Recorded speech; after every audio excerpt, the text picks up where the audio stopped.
বড়ায় অনুরাগে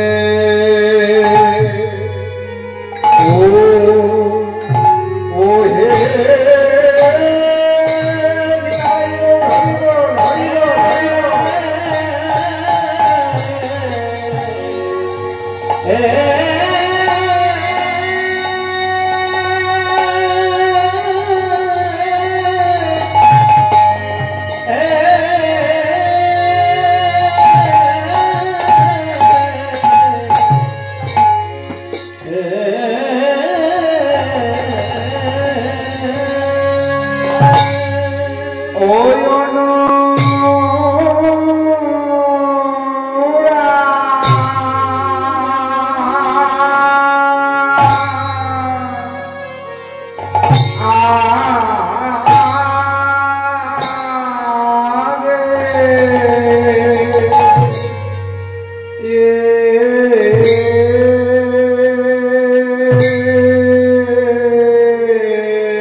আমার ভাবে নিধে শিব মোর হরে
সজনী এমন রূপ তো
Hare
सजनी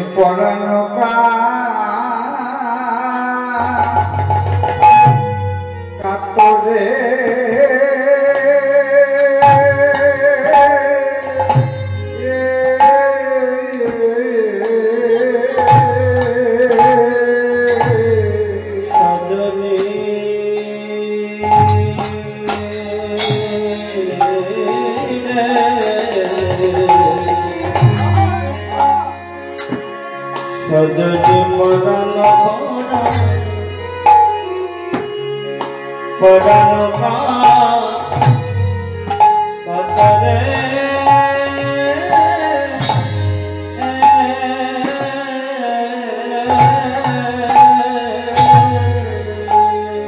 নিরবধি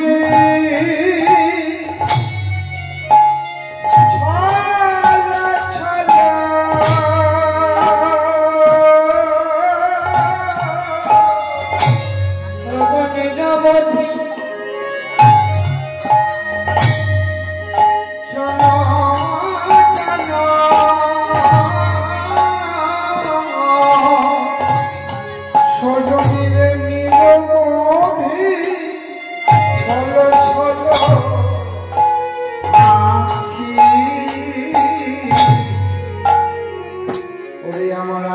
জল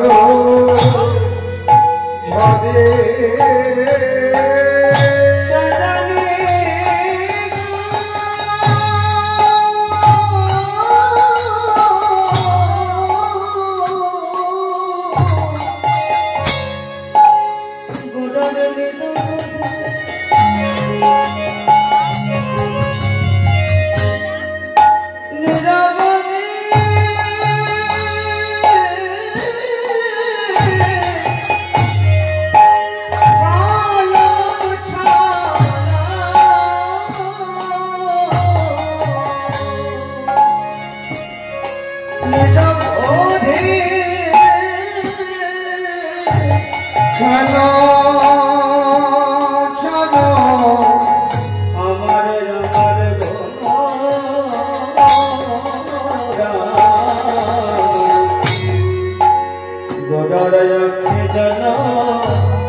जय जय श्री राधे। उपस्थित गौर कृष्ण अनुरागी भक्तगण, सर्वप्रथमे आपनादेर रातुल चरणे अधम नवकिशोरेर शत शत कोटि दंडवत प्रणाम।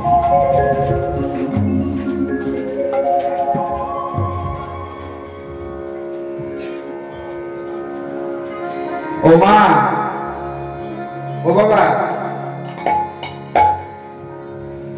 মালাটা যেটা দেওয়া হয়েছে রূপানুরাগ, রূপ তার সঙ্গে অনুরাগ। যদিও বা কিছুক্ষণ পূর্বে আপনারা রূপের পর্যায়ে আস্বাদন করলেন,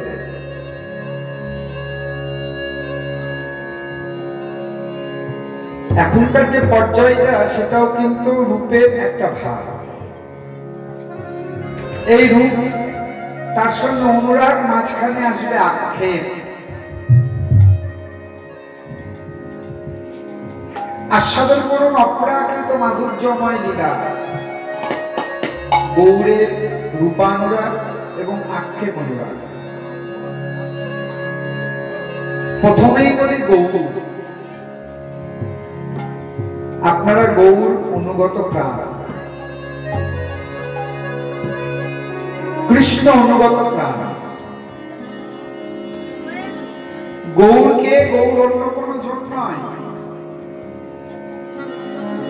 রাধা এবং কৃষ্ণের মিলিত তনুই হচ্ছে গৌর।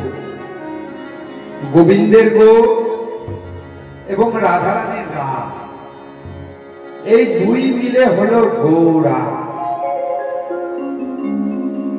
রাধা কৃষ্ণ একে আত্মা, দুই দেহ ধরি, অন্যান্য বিলাসরস আস্বাদন করি, সেই দুই এক এবে চৈতন্য গোসাই, ভাব আস্বাদিতে দোহে হইল একঠা।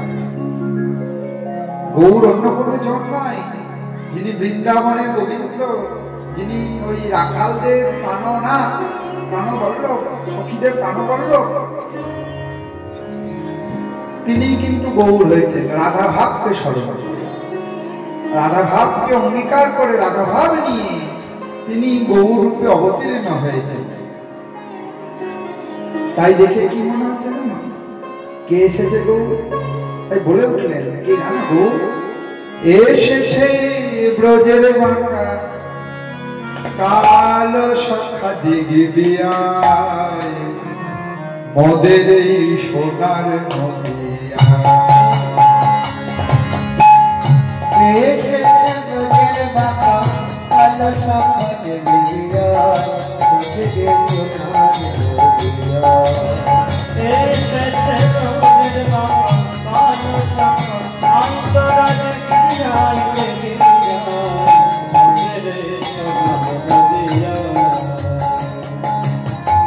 এসেছে ব্রজের বাঁকা কালো সখা দিগবিয়ায়, মদের এই সোনার নদিয়া।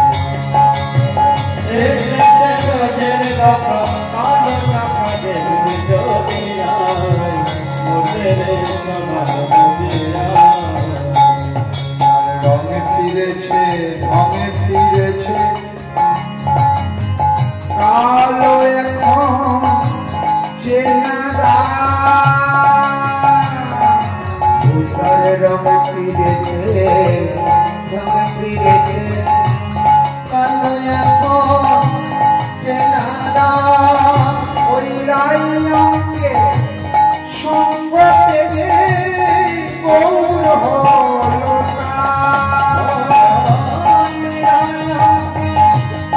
সঙ্গ পেলে গৌর হলো। সেই ব্রজ ভাবে খেলা, ব্রজ রসে ভোলা, ব্রজের সাজে খেলা খেলতে এসেছে হে ধরা। এসেছে ব্রজের হরিবল হরিবল হরিবল।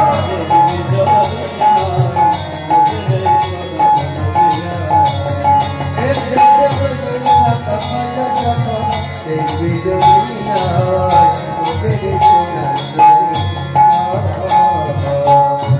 ওমা, গৌর অন্য কোনো জন নয় গো, যেই বৃন্দাবনের সে কালো সখা, সে আরো মধু, আরো সুস্বাদু হয়ে এই কলিযুগে এসেছেন গৌর রূপে। বলে এক রূপের আবার দুই রকম হয় নাকি? কেন তো হয় না?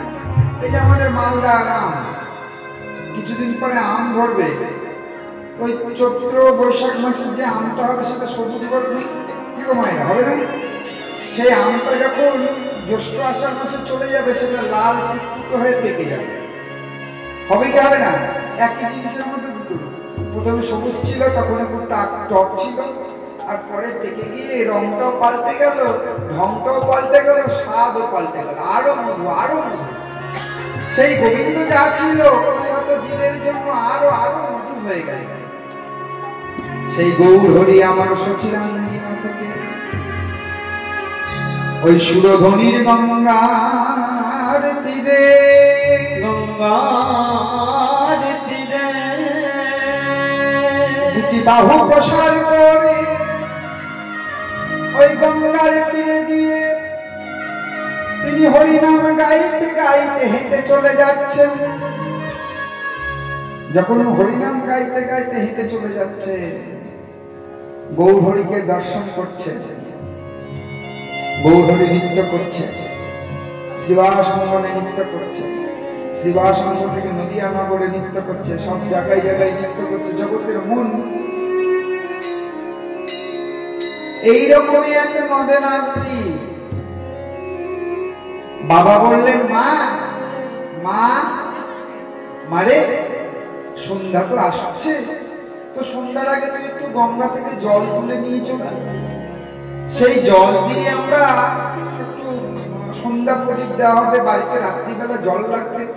আমাদের তো এখন ঘরে ঘরে কল হয়ে গেছে, নলকূপ হয়ে গেছে, তখন তো এত ছিল না, যার জন্য সন্ধ্যাবেলায় বা বিকেল বেলায় সব জল এনে রাত্রির জন্য জোগাড় করে রাখতে হবে। এইরকম এক পিতা, নাবালিকা কন্যার পিতা, নাম হচ্ছেন সনাতন। সেই সনাতনের কন্যা তিনি করলেন কি, বাবা বলেছে ছোট্ট একটা কলসি নিয়ে ওই গঙ্গায় জল আনতে গেল। যেই না গঙ্গায় জল আনতে গেল, জল আনতে গিয়ে জলটা নিবে বলে কলসিটা যেই না ডুবিয়েছে, ডুবিয়ে ভাবছে দেখি তো আমি জল ভরছি, কেউ দেখছে না আমায়। যেই না অন্যদিকে তাকিয়েছে, তাকিয়ে দেখছেন একজন অপরূপ সুন্দর পুরুষ, আহা, দুটি বাহু প্রসার করে তার বদন থেকে সুন্দর হরিনাম নির্গত হচ্ছে, নয়নে ধারা, আহা, সেই রূপে নয়নে দিয়ে নয়ন দিয়ে ওই মেয়েটার কলসিটা কোথায় যে হারিয়ে গেল তার কোনো আর কথা নেই। ওই দিকে তাকিয়েই রইল, যখন তাকিয়ে রইল দেখছে কলসি নেই। মেয়েটি ওই কলসিটা ধরার জন্য গলা অব্দি জলে চলে গেল, কিন্তু কলসি আর ধরতে পারল না, গঙ্গার জলের স্রোত। কাঁদতে কাঁদতে ঘরে ফিরে আসে। যেই না ঘরে ফিরে আসে, ঘরে যেই না ফিরে আসে, আহা, মেয়ে কাঁদছে। বাবা বলে, কি রে মা, কাঁদছিস কেন?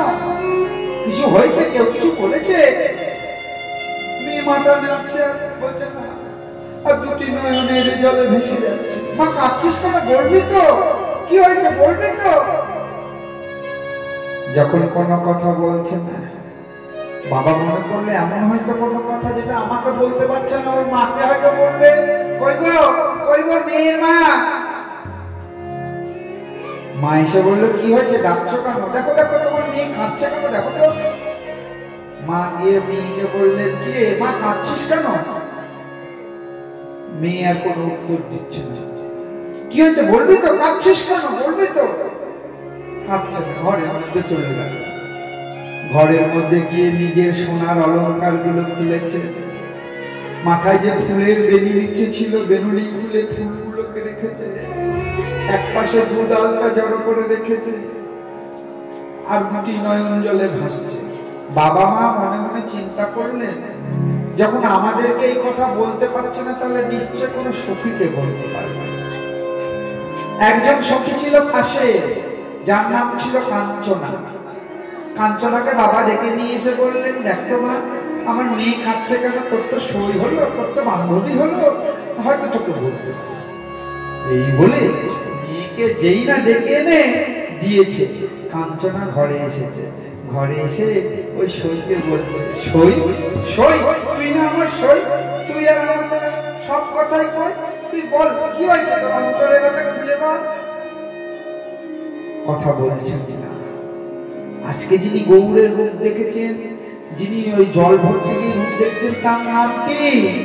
অন্য কেউ নয়, সেই মেয়েটির নাম হচ্ছেন বিষ্ণুপ্রিয়া, যিনি গৌরকে দর্শন করে গৌর প্রেমে পাগল হয়ে গেছে। শুধু তাই নয়, বিষ্ণুপ্রিয়া বলে নয়, যারা একবার প্রেমের চক্ষু গৌরকে দেয়, গৌরের রূপে দেয়, তারা যে জগতে সব ভুলে যায়। বিষ্ণুপ্রিয়া বল না, অবশ্যই বল না, তোর কি হয়েছে? শরীরে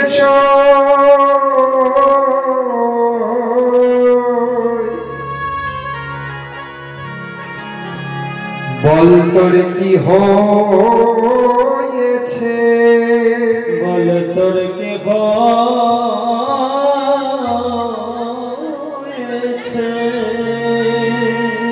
কেন এমন ফুপিয়ে ফুপিয়ে কাঁদছিস?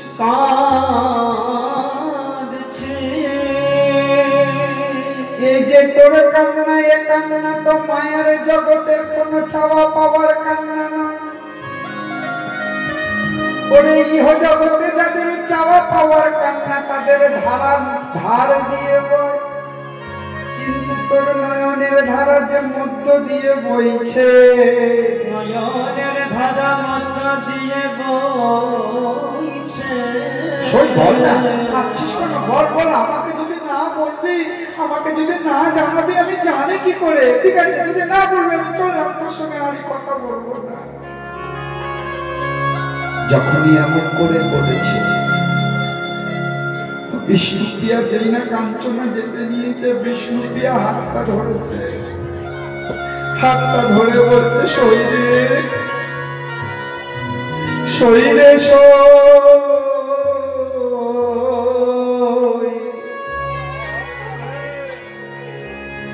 আমি দেখিনু গৌরাঙ্গ ছাদে। হরি বল, হরি বল, হরি বল।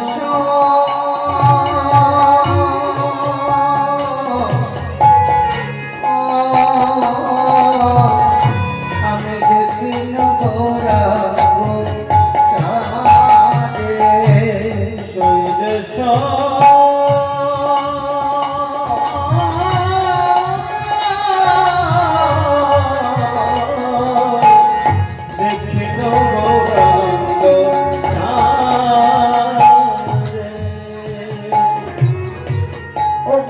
রূপ দেখিয়া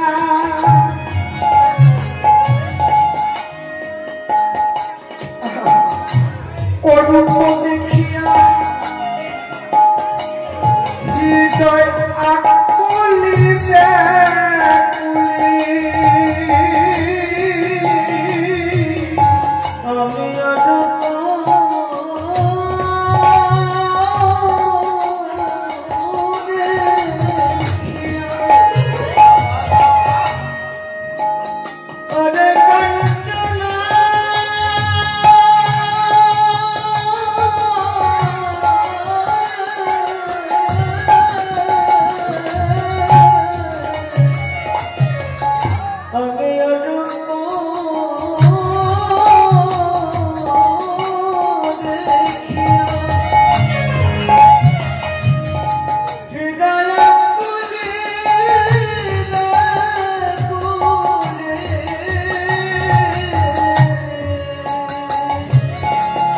পড়িলাম প্রেমের ফাঁদে ফাঁদে ফাঁদে,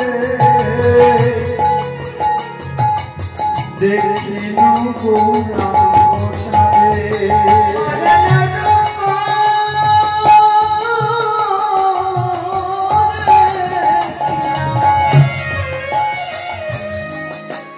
Hare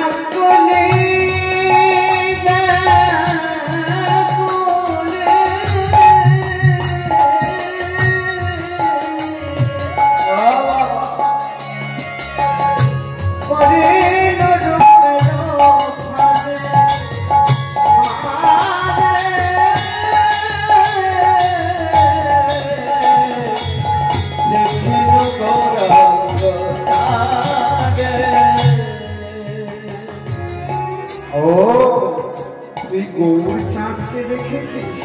তাতে তোর দোষ কি? ওরে যে হেরেছে সেই তো জানে, যে হেরেছে সে তো জানে, রূপ দেখে দেখছে সেই তো জানে।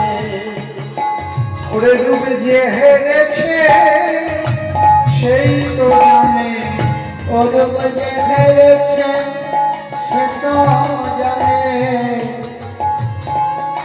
ওরে মনে থাকে না ওই মাঝের মনে যে হেরেছে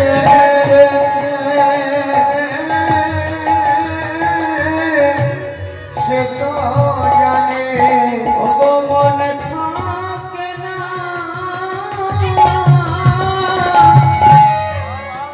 তার দেহ মনে, রূপ তার মনে থাকে না ওর কোন ঘরের কোণে মনে থাকে না, দেহ প্রাণে তার মন থাকে না ঘরের কোণে, মনে থাকে না দেহ প্রাণে থাকে না ঘরের কোণে, থাকে না দেহ প্রাণে। রূপ দেখেছে সে বলেছে। তোর কি দোষ? গৌরের রূপটাই ওই রকম। শুধু তাই নয়, যে দেখেছে তার দেহেও মন আর ঠিক থাকে না। শুধু তাই নয়, ও ঘরেও থাকতে পারে না। যেখানেই গৌরের ওই নাম কীর্তন হয় সেখানেই পাগলের মতো ছুটে ছুটে ঘুরে ঘুরে বেড়ায়। যারা ওই গৌর রূপ দর্শন করেছে তারা একদিন দুদিনের জন্য নয়, সারা জীবনের মতো গৌর নামে পাগল হয়ে যায়। তাই গৌর হরি বল হরি বল হরি বল। ওই জন্য তুই অমন হয়েছিস, ওই জন্যই তোর এত বৈরাগ্য। তুই নিজের সোনা দানা খুলে ফেলেছিস, মালা খুলে ফেলেছিস। গৌরকে যারা ভালোবাসে না তাদের ইহ জগতের কোনো দামি অলঙ্কারের প্রতি মন বসে না। শৈলে দেখে এলাম, ওই গৌর চাঁদকে দেখলাম, দেখার পর থেকে আমার এইরকম হলো। এই কথা শুনি কাঞ্চনা বললেন, কি দেখলি বলতো, একটু ভালো করে বলতো। আমার কি মনে হচ্ছে জানিস, আমি আর আমাকে ভালো লাগছে না। আমার বারবার মনে হচ্ছে কখন আমি গৌরকে পাবো, গৌরকে পেয়ে কখন আমার নিজের কাছে থবো, আমার নিজের অন্তরের কাছে থবো, আমি মন মতো করে ভালোবাসবো। আহা, কাঞ্চনা, কাঞ্চনারে আমি কেমন করে গৌর পাই বলতো? কি বলছে সব খুলে বলতো। আমার কি মনে হচ্ছে জানিস, গোরা যদি হতো ফুল, গোরা যদি হতো আমার গদা যদি হতো আমি মালা যে গাছিয়া, পালাটার নাম হচ্ছে অনুরাগ। কাঁদবে আর অনুরাগের সঙ্গে বলবে কি করবো। গৌর যদি গৌর না হয় ফুল হতো, আমি তাহলে কি করতাম জানিস, আমি মালা যে গাছিয়া মস্তকে পড়িতাম,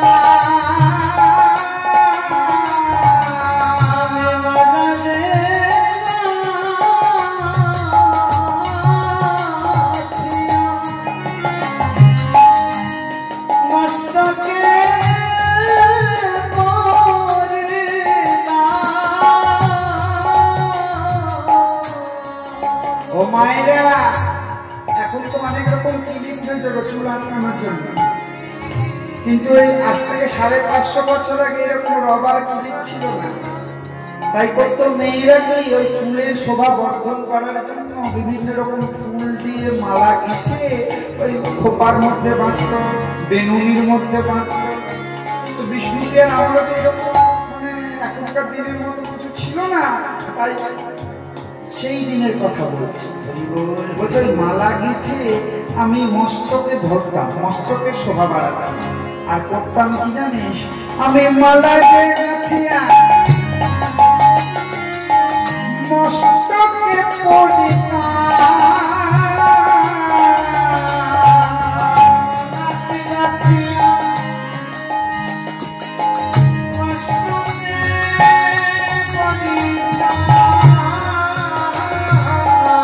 কর্ণেতে দুলিত দুল গোড়া যদি হতো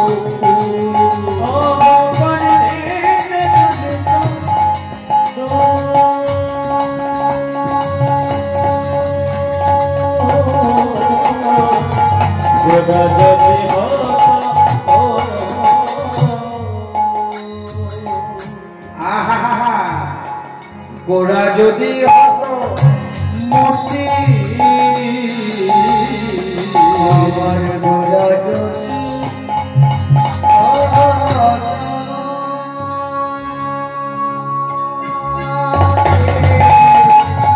গোড়া যদি হতো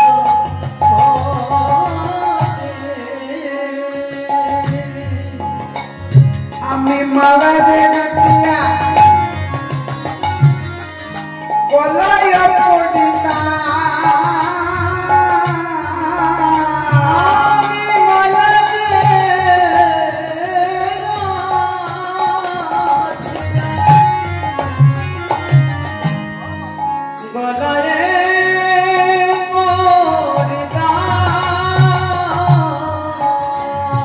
আমার শোভা যে হইত নদী গোড়া যদি হতো মতি আমি গলায় নাচিয়া গলায় পড়িতা সভাজ ভজিতা অতি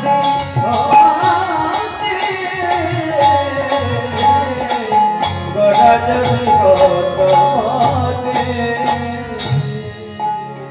গৌর যদি গৌর না হয় কোনো মূল্যবান ধাতু হতো কোনো মন্দির হতো আচ্ছা ছেড়ে দে গৌর যদি পরশ পাথর হতো আহা গৌরকে আমরা অনেকেই পরশ পাথরের সঙ্গে তুলনা করে বলে ওরে আমার গৌর যেন পরশমণি গৌর যেন পরশ পাথর পরশ পাথরের কাজ কি গো যদি লোহাকে স্পর্শ করে লোহা সোনা হয়ে যায় কিন্তু কাঞ্চনা বলছে না রে না আমার গৌর পরশ পাথরে যদি অন্য কোনো কাউকে স্পর্শ করে সে সোনা হয় না সে কি হয় জানিস বলি সেও পরশ পাথর হয়ে যাই রে পরশ পাথর হয়ে যায় রে পরশ পাথর হয়ে যায় রে গৌর পরশ যারা করে তারা পরশ পাথর হয়ে যায় রে পরশ পাথর হয়ে যায় রে পরশ পাথর হয়ে যায় তোমার পরশ জাগারে পরশ পাথর হয়ে যায় রে আহা গোড়া যদি হতো পাখি গোড়া যদি হতো পাখি গোড়া যদি হতো পাখি আমি যত্ন করিয়া আহা যত্ন করিয়া পুষিয়া রাখিতা আমি যতন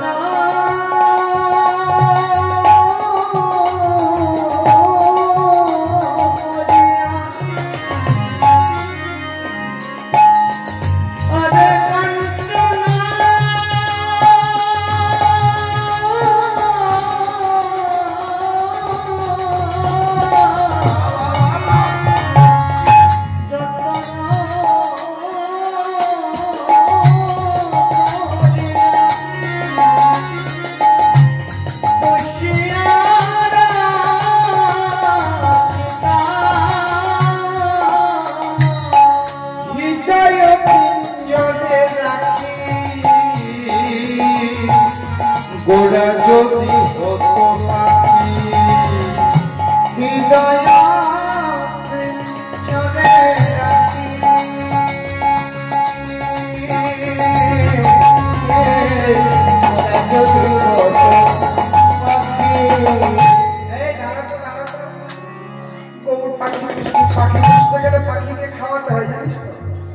মায়েরা বাড়িতে তো পাখি পুষলে তাকে খাওয়াতে হবে।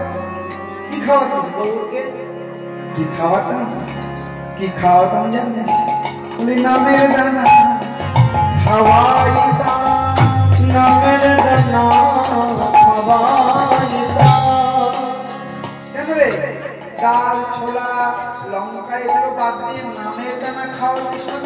কেন নামের দানা খাওয়াতিস কেন? আমার গৌর বলো, গৌর নাম বড় ভালোবাসে, নামের দানা খাওয়াইতাম। গোবর নাম বড়,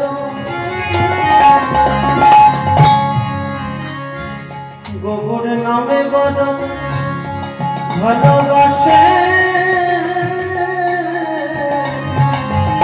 হরি নামের দানা খাওয়াইতাম। আমার গৌর নাম বড় ভালোবাসে, সদা সর্বদা নাম গাই, আর যারা নাম করে গৌর তাদেরকে বড় ভালোবাসে। আমি সদা হরি নাম গাইতাম, নামের দানা খাওয়াইতাম। সদা হরি নাম গাইতাম। দুই বাহু প্রসাদ করে হরি নাম গাইতাম।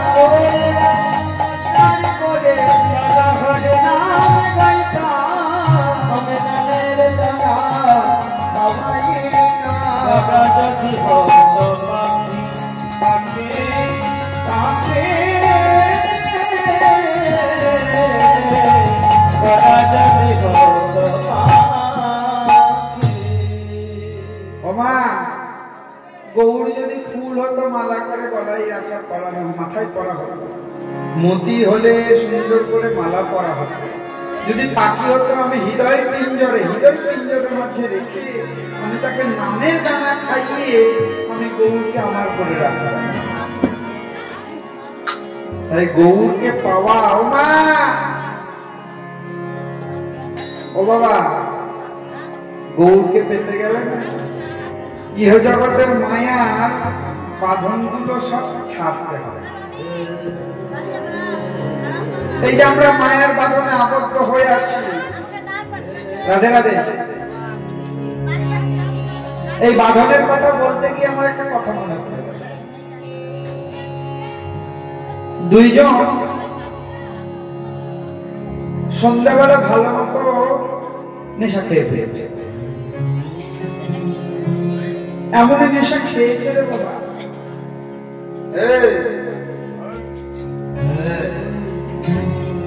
এই শুনেছিস কি সবাই নাকি কুম্ভ মেলা যাচ্ছে? আমরা তো গঙ্গাতেই বাস করি, গঙ্গার ধারে রে, তো আমরা কিন্তু কুম্ভ মেলায় যেতে পারবো না। এক বন্ধু বলে পারবো না কেন, চল না আমরা দুজন মিলে এখন কুম্ভ চলে যাই। তুই যাবি? হ্যাঁ হ্যাঁ যাবো না, চল দুই বন্ধু মিলে। কিসে করে যাবো? যত গাড়িতে রাস্তাতে যাম, আরে এই গঙ্গার মাঝখানে নৌকা বেয়ে বেয়ে আমরা পৌঁছে ঘাটের ধারে গেল। ঘাটের ধারে গিয়ে দুজন মিলে নৌকার মধ্যে উঠে বসল। বাহ, নৌকাও বাঁধা আছে। আরে নৌকায় নে নৌকা বা। দুইজন মিলে দুই দিকে বসে নৌকা বাইতে শুরু করলেন। বললেন সকালে হতে হতে আমরা কুম্ভতে পৌঁছলাম। কুম্ভতে গিয়ে আমাদের স্নান করা হয়। নৌকা বেরিয়ে যাচ্ছে চাঁদনি রাত। গঙ্গার জল টলমল টলমল করছে, ঢেউ খেলছে মৃদু মন্দ বাতাস। আহ কি সুন্দর দিন রে। দুইজনে খেয়ে আছে, নৌকা বেরিয়ে যাচ্ছে। সারা রাত নৌকা বাইলে, সারা রাত নৌকা বাইতে ভোরবেলা ভোর হয়ে আসছে, আকাশে আলো হচ্ছে। রে কত দূর আসলাম রে? পৌঁছালাম তো, আর কত দূর? যখনই এমন কথা বলছে, আরে এখন পর্যন্ত আমারও তো মনে হচ্ছে বড়াল ঘাটি আসেনি, নবদ্বীপের ঘাটি তো আসেনি। আমরা তো এখন ওই মালদা মুর্শিদাবাদের ঘাটে, ওই ধুলিয়ানের ঘাটে ঘাটে পৌঁছাতে পারলাম না, কখন আমরা পৌঁছাবো? সারা রাত ধরে নৌকা চালালাম, নৌকা চালালাম। আর একটু বেলা হলো, নেশার চোখে নৌকা বেয়ে যাচ্ছে। আরে এক সময় তো পৌঁছাবো ভাই, পৌঁছাবো। যখন মনে মনে স্থির করেছি তখন পৌঁছাবো। বেয়ে যাচ্ছে, বেয়ে যাচ্ছে, বেয়ে যাচ্ছে। ভোরবেলা যখন চারিদিকে আলো ফুটেছে, আরে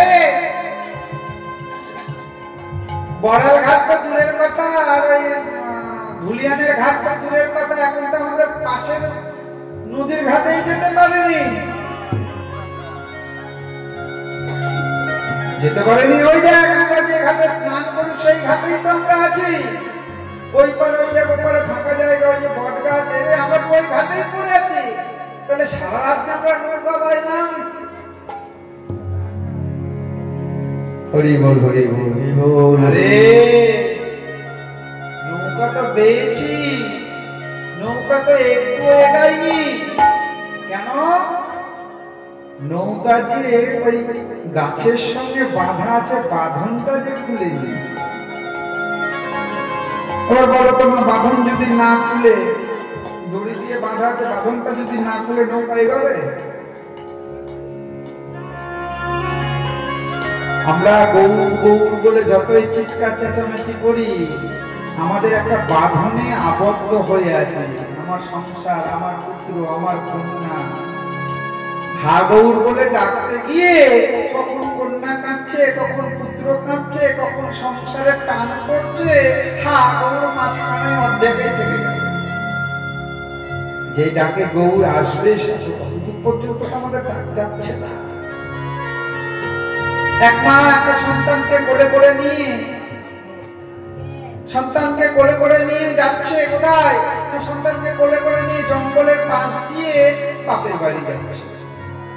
যখন যাচ্ছে হঠাৎ করে একটা বাঘ আসে।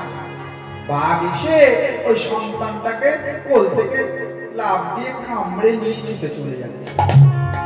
যখন ছুটে চলে যাচ্ছে, মাও তার পিছনে ছুটছে, বাঁচাও বাঁচাও, আমার সন্তানকে ছেড়ে দে বাঘ, আমার সন্তানকে ছেড়ে দে। বাঘও ছুটছে, পেছনে পেছনে মাও ছুটছে। যখন মা ছুটছে, বাঘ ছুটছে। মা ছুটছে কেন? ওই সন্তানের প্রতি মোহে, এতটা মোহ। জঙ্গলের গভীরে পৌঁছে যাচ্ছে একটা বাঘের পেছনে পেছনে। ওগো, ইহজগতে যে কেউ কারো নয়, তুমি যে সন্তানের পেছনে পেছনে ছুটছো, ও মা, সেই বাঘ ঘুরে এসে তো তোমায় কামড় দিতে পারে। কিন্তু না, ওই মোহতে আমার সন্তান বলে বাঘের পিছনে মৃত্যুকে উপেক্ষা করে চলে যাচ্ছে। বৈষ্ণব পদকর্তা বললেন, এই যে অনুরাগ, এই যে টান সন্তানের প্রতি যতটা রেখেছো, এই টানটা যদি তোমার গোবিন্দ চরণে দিতে, এই টানটা যদি গৌরের চরণে দিতে, গৌর গোবিন্দ কি অবশ্যই হতোই হতো।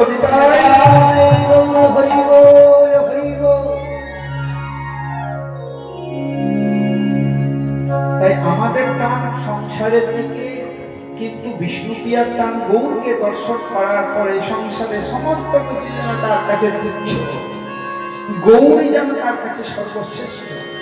তাই কাঞ্চনাকে বলছে, কাঞ্চনা রে, ওকে যদি পাখির মতো করে পেতাম, তাহলে আমি পাখি করে রেখে, আমার হৃদয় পিঞ্জরে রেখে আমি নামের দানা খাওয়াইতাম। গোরা যদি হতো মধু, গোরা যদি হতো জ্ঞান দাসে কহে আশ্বাদ করিয়া, অজগণ দাসে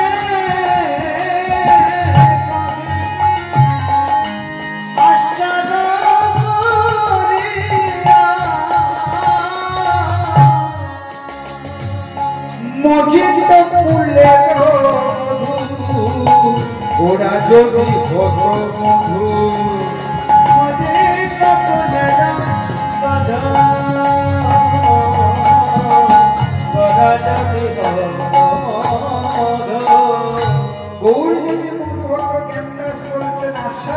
করিয়া মজিত কুলের বধূ ওরে সবাই জাতি কুল আহা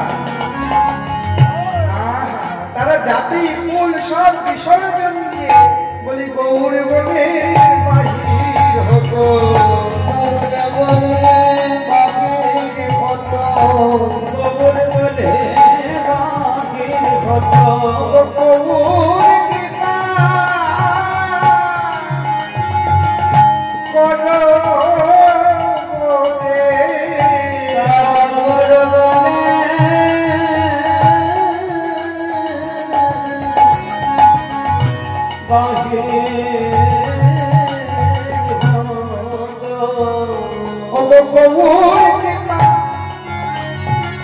গৌর কৃপা করো বলে গৌর তোমার হলাম বলে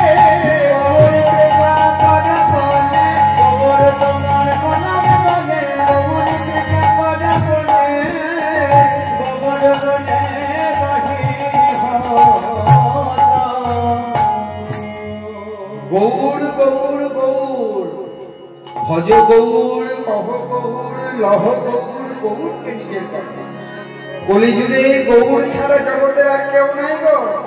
প্রশ্ন জাগতে পারে নবকিশোর আমি তো কালী পুজো করি, আমি লক্ষ্মী পুজো করি, আমি তো শিবের পুজো করি, তবে গৌর পুজো করলে কি সব ওই রকম পুণ্য ফল পাবো?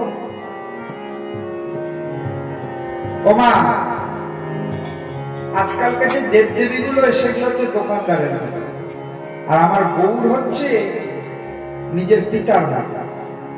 কিরকম বলে আমরা একটা দেবদেবীর পুজো দিয়ে যদি কোনো মানসা করি, কামনা বাসনা করি, তাহলে সেই দেবদেবী কিন্তু আমাদের ইচ্ছেটা পূর্ণ করে।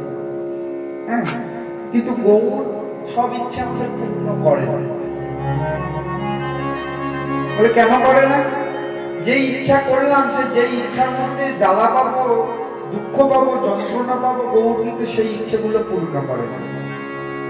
এখানে আপনাদের দোকান আছে, একটা ছোট বাচ্চা পয়সা নিয়ে গিয়ে দোকানদারের কাছে গিয়ে যদি বলে, ও দোকানদার দাদা আমাকে একটা ছুরি দেন তো, আমাকে ব্লেড দেন তো, আমাকে ছুরিটা দেন তো, আমাকে অ্যাসিডের বোতলটা দেন তো, ইঁদুর মারা বিষের পুড়িয়াটা দেন তো, দোকানদার কিন্তু পয়সা পাওয়ার লোভে জিনিসটা দিয়ে দেবে।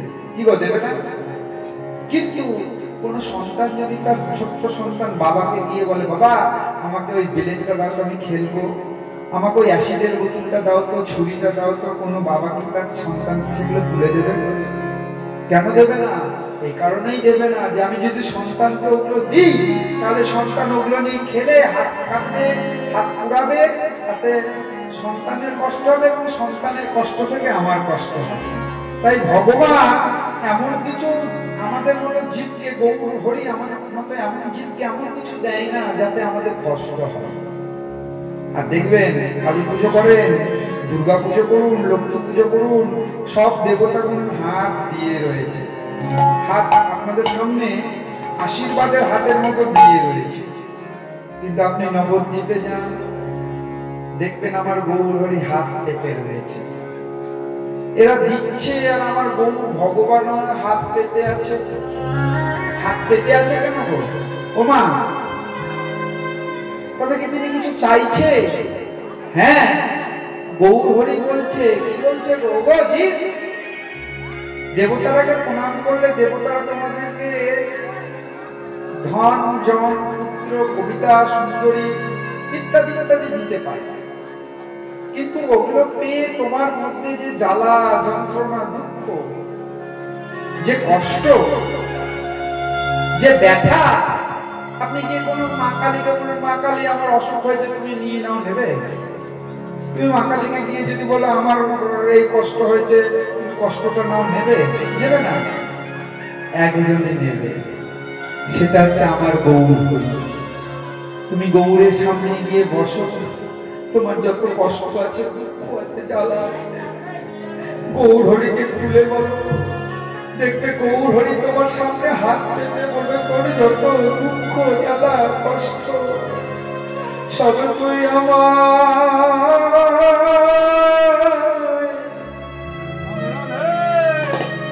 আমায় সপে দে।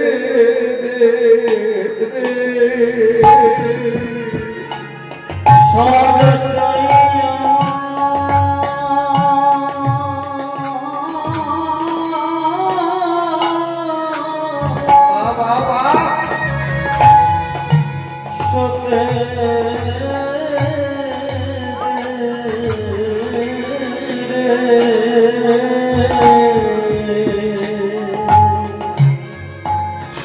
তুই আমার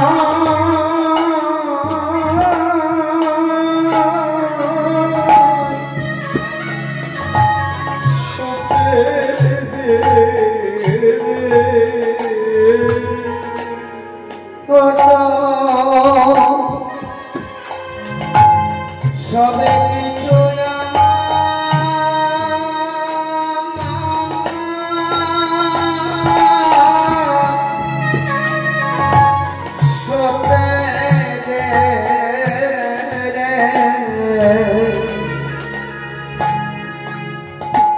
তোর রোগ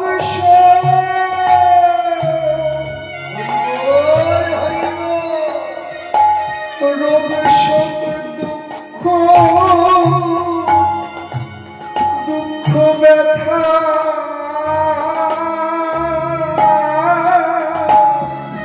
তোরে সবে কিছু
একবার হরি বলে হারি না চলে একবারে হরি বলে আয় না চলে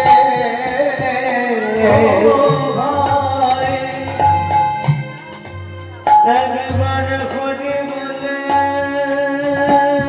হরি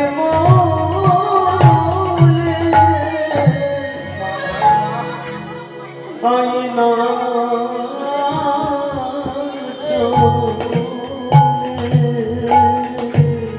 তোর হৃদয়ের জ্বালা তোর হৃদয়ের জ্বালা জুড়াইয়ে তবু একবারে হরি বলে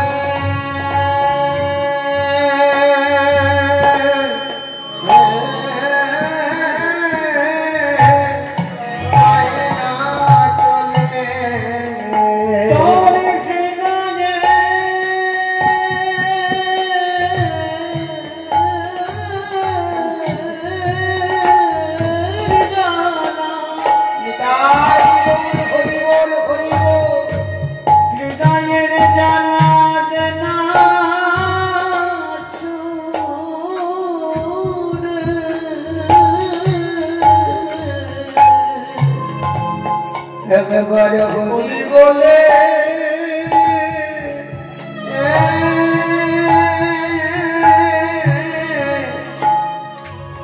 আয়না চলে তোরে নামে জ্বালা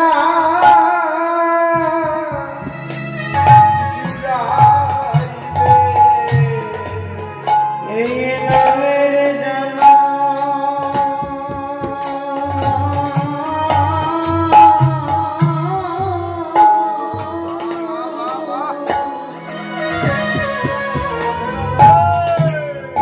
প্রাণের জ্বালা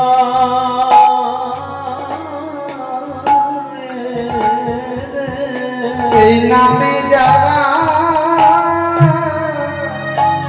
জুড়াইবে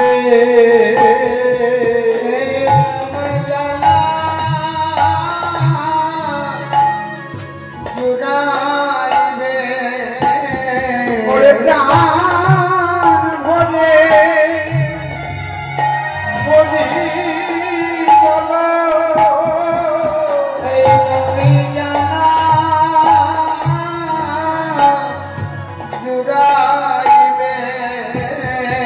ওরে প্রাণ ভরে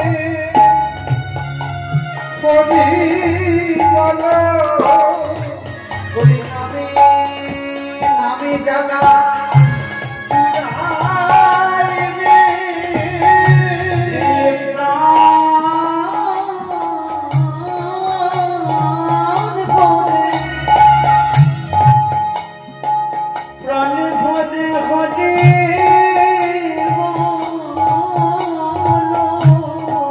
তোমার সকলে জানা তোমার সকলে জানা সকলে জানা জানা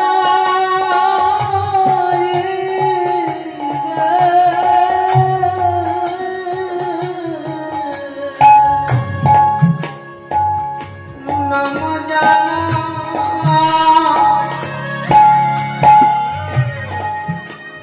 প্রাণে ভরে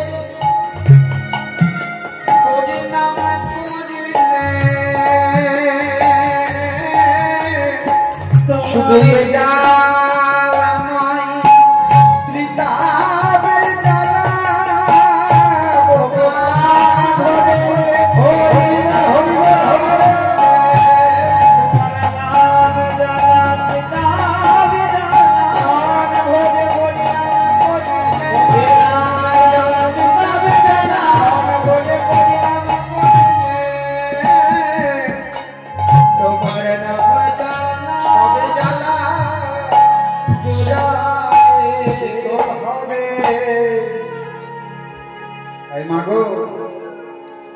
যদি অন্তরে কোনো জ্বালা হয় যন্ত্রণা হয় কেউ নেবার নাই একজনে নেই আমার গৌর হাত পেতে আছে যে যা দেবে এসো আমাকে অর্পণ করো শুধু তাই নয় গো মা সংসার বাসনা চাওয়া পাওয়ার মধ্যে যখন জলায় ত্রস্ত হয়ে কোথাও শান্তি পাবে না ভগবান বলছে সবাইকে আমি সব দিয়েছি কিন্তু আমার শান্তিটা মানুষের জীবের যে শান্তি জীবের যে সুখ ওটা আমি আমার চরণ তলায় রেখেছি যখন জীব চারিদিকে ওই শান্তি শান্তি খুঁজে খুঁজে শান্তি পাবে না ছটফট করবে করতে করতে যখন ত্রস্ত হয়ে গিয়ে আমার চরণে আসবে আমার চরণে আসার সঙ্গে সঙ্গে আমি তাকে অপার শান্তি প্রদান করে তাকে অপার সুখ প্রদান করে প্রেমময় করে তোলে নিতাই গৌর সীতানন্দ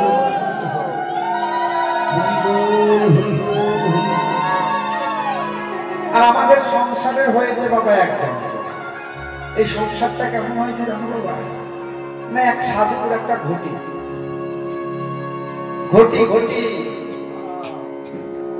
রাজার কাছে গিয়েছে রাজার কাছে গিয়ে বলছে রাজা মশাই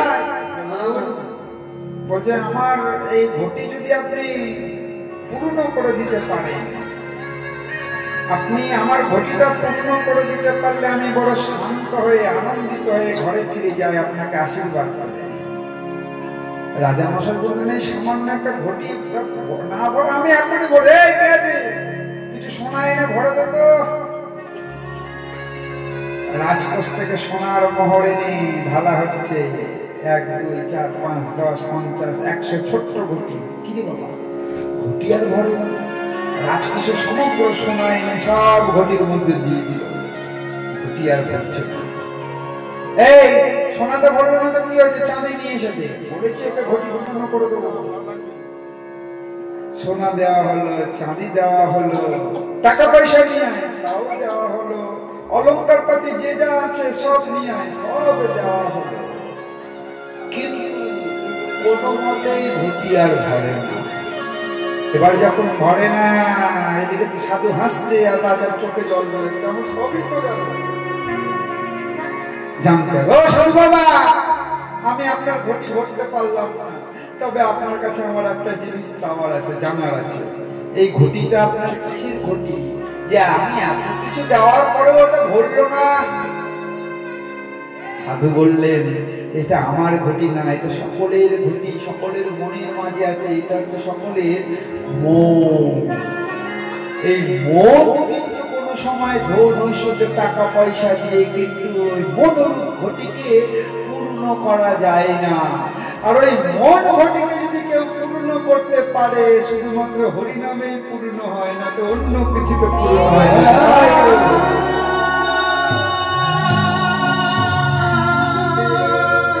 তাই ওইদিকে পদকর্তা বললেন, শোনো জি, আমার গৌর যদি ওই গৌর না হয়ে মধুত জ্ঞান দাস বলছেন এক পাশ থেকে যে আস্বাদন করে মুচিত ফুলেরও বধূ।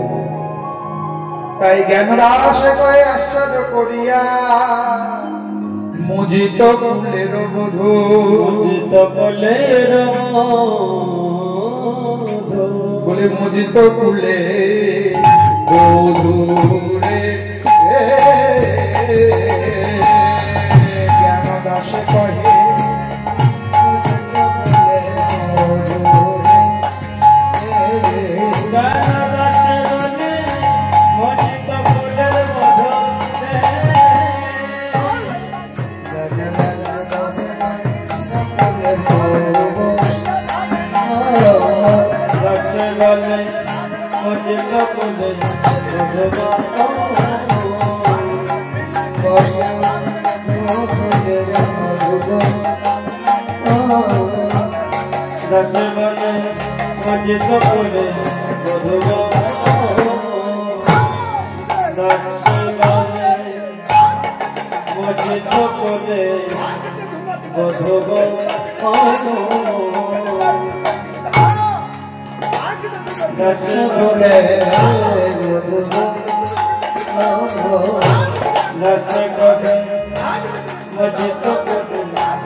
Oh,